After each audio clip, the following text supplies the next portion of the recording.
cream cheese, bacon, and a green onion. So good. Okay, so you're gonna cut this much cream cheese per green onion, right? And you're literally going to flatten out the cream cheese so the green onion can be rolled into it. I'll show you. Just like that. And you're going to place your green onion right in the center, okay? At the edge. And you're just gonna roll it. So it covers the onion. Okay?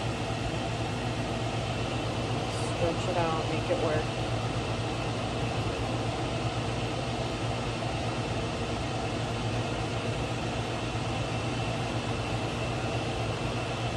Okay?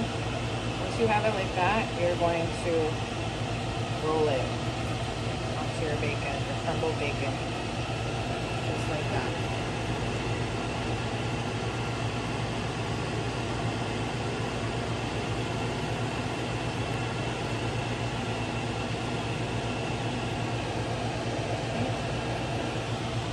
There you have it.